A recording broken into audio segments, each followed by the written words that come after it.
So, do you want to share your experiences from the sessions we've been doing? Mm-hmm. Because obviously we didn't work on what we worked on, and what we ended up resolving is not what we actually ended up, what we started off working on, did we? I know, it just went, I don't know, it just kind of escalated, didn't it? It's like I had more problems than I realised.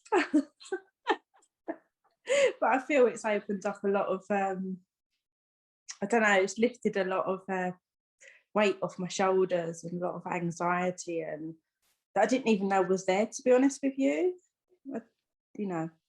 Yeah, hard to explain. Yeah, I mean, even in your face you can see it, because you could see the stress in your face before. But you just can't, it's just completely lifted now. Nothing bothers me now, and I'm quicker to not dismiss people, that's not the right word, but I'm quicker to let go of people that don't make me happy, or things that I can see that are going nowhere. And yeah, much better. Are we still not responsive to the ex? No, the ex. No, I can't be bothered with that. There's no point. He hasn't messaged me since what is it, Easter? Just crazy. Yeah. Because we didn't really work on that directly, did we? Not something we actually directly worked on. No, originally it was you wanted to use a few inches, weren't you? God, yeah, it was, but it was I think it was the emotional trauma that was holding me back, and I've lost that. Yeah. I mean, I don't get it. Like, as soon as that, I just, yeah, because I say everything, and I'll be honestly, because obviously I started working with you as one of my case studies for hypnotherapy, didn't I? And I had to do an inch loss case study, and of course you were the only one that came forward to want to do it. And you had, obviously I checked your nutrition, I checked your exercising, I knew what your lifestyle was like, so there was no sabotaging habits there. So, and I'll be honest, I was skeptical. I was thinking, well, I'll do it because I've got to do it. I've got to do it as part of the case study. So, obviously I tried to integrate some of the things that I know, and try to integrate that with the mind, with what I know influences us to store fat anyway. But yeah, I mean, essentially it was as a result of the inner turmoil that was still going on, that you weren't really aware. I think you were to a degree, weren't you? But a little bit maybe, but it was just, you knew you weren't happy. Yeah, definitely. But you didn't quite know, because obviously you thought, oh, I need to, that's, if I can just find a new partner, or I can just do this, then that will make you happy. Whereas in actual fact, it's only me. You've stopped that chase to look for that perfect partner now.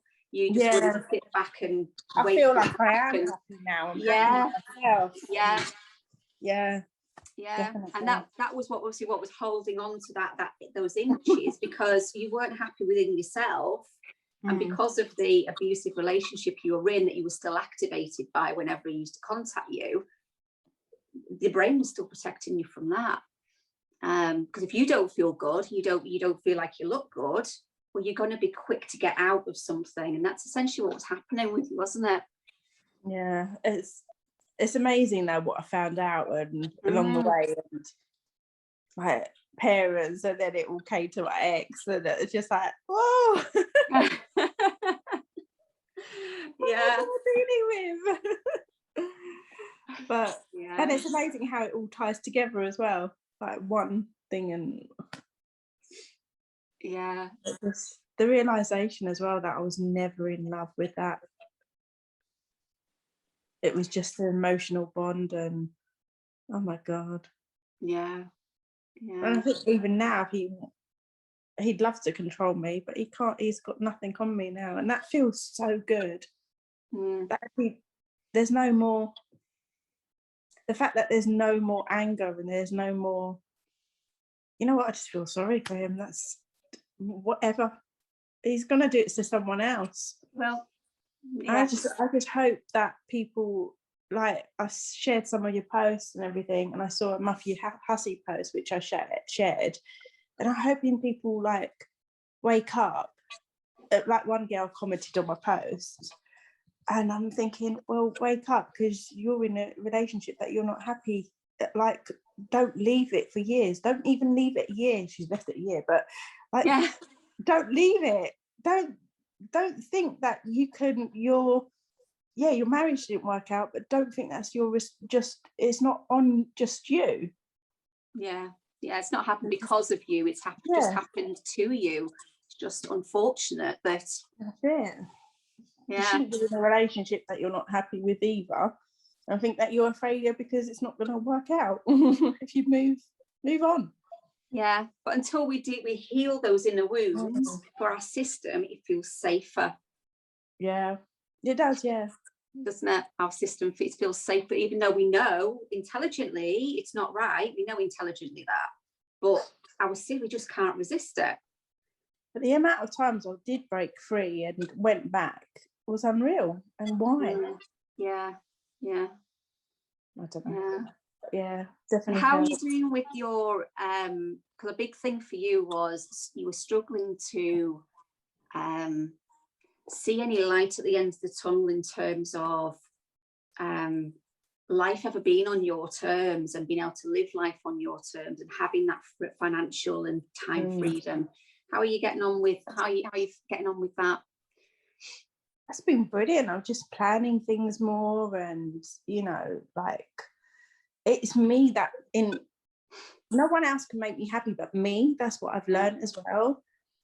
And I shouldn't feel guilty about treating myself because I'm not treating my boys, because I treat them as well. Like, we've got a skiing lesson booked for October, end of May. So I'm doing that with them. So that'd be quite fun. And then, like, do you know what? I've got a friend who came up to me for a treatment. She lives in Scotland. She just up and moved. And I said to her, I'm coming up. And she put on one of my posts, and she actually put LOL. And then I texted her, I said, which weekend in September are you free? Are you free on this one? Yes. I booked the flight. Yeah. And she was like, what?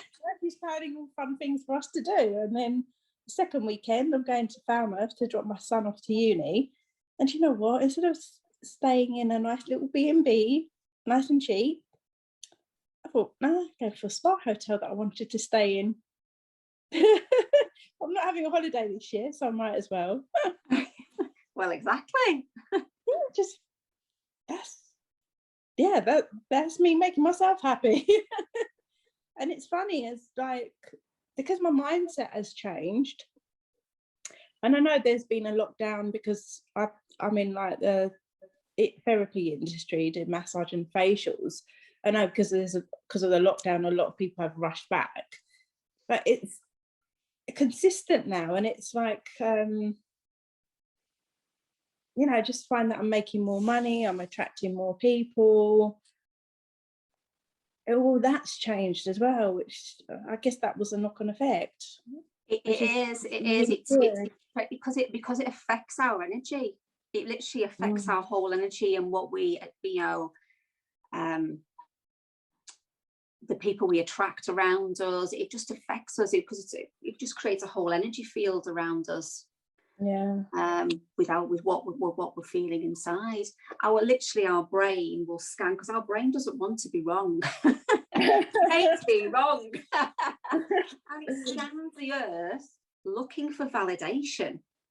So all it will end up doing is literally scanning the earth, wanting to prove to you that actually, because you feel like, well, all these good things aren't coming to me, and because I'm not worthy of it, and I'm not this and I'm not that. It's scanning the earth looking for all that validation to prove you right, because it literally wants to prove you right. It doesn't want you to be wrong. It wants you to be right. But as soon as we shift that perception, and you get that part of the mind thinking that there is other possibilities. Deserve better. It will that you do deserve better. It scans the earth looking for that. Yeah, you've so got to love yourself, because you're going to attract it. We all attract everyone in our lives, whether they're narcissist or not. Everyone's going to attract everyone, good or bad, and you just got to learn to see the signs and let go quicker, don't you, for yourself? Well, yeah, I mean, we ended up with a narcissist because of what we'd experienced in our childhood, love. Because it's all our system knew. Our system didn't know anything better. It's like this telling yourself it can't be that bad. It really can't be. Like that video you posted of Lee thingy. He's good. He's some good. Because it's all our system knows. All our systems ever known. And because we don't believe that we're better than anything else, we'll accept those crumbs. We'll accept those breadcrumbs. Okay, I'll take that because that's all I'm worthy of. Because if I then break away from that, I'm not going to get anything. And that's going to feel worse to me.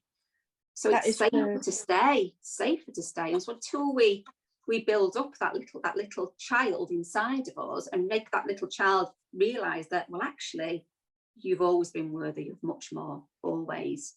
And whatever happened before was never about you. No, it's realising that. And then you suddenly, when you connect with what you actually want, you're able to break free from it. It's it's crazy how it. And I think I remember like bursting out into tears into one of the sessions. You did, yeah. There's quite a lot of tears in our, even if in the early days wasn't there on our sessions. So embarrassing, but it just helped so much. Yeah, but yeah, I can't even believe the difference in you. It's just, yeah, there's so much of a difference in you. Yeah, I do believe in myself more now, and yeah. And even with your clinic, you're posting more on Facebook, aren't you, about what you're doing and your achievements? Yeah, and things. I'm trying to, yeah. Whereas before you weren't doing that. Yeah, I need to do that more, but I'm rubbish at that. Well, hey, you got that award, didn't you, on what is on Treatwell? Yeah. That's really good. Yeah, amazing. So what would you say to anybody else suffering with any signs, symptoms of anxiety, or feeling stuck in any way in any area of their life? What would you say to them? Just do something about it, because it's no good. Okay, you've got Matthew Hussey, you've got all these Jay Shettys, and but unless you get to the core of the problem, you're listening to these motivational videos and you're thinking, yes, it inspires you, but it inspires you for, unless you get into the core of the problem, it inspires you for like 5-10 minutes, maybe even a day, but then you drift back into your old habits, and it's hard to break a habit. And that hypnotherapy, going to sleep with that, it really, really helps. And I remember saying to you, is this going to help me? Because I'm falling asleep before I actually get to the end.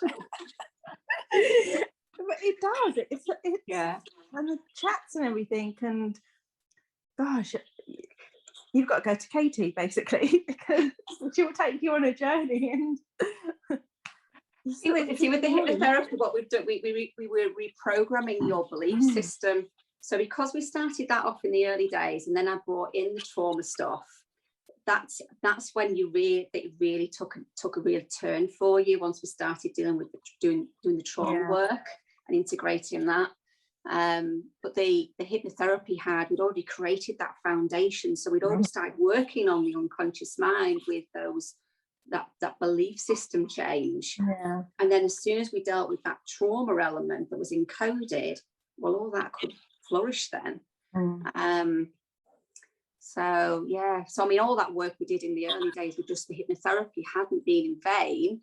It was just unable to sprout through, I suppose. Until we dealt with we just dealt with that, and we actually didn't need that many sessions because we've done so much work with the hypnotherapy.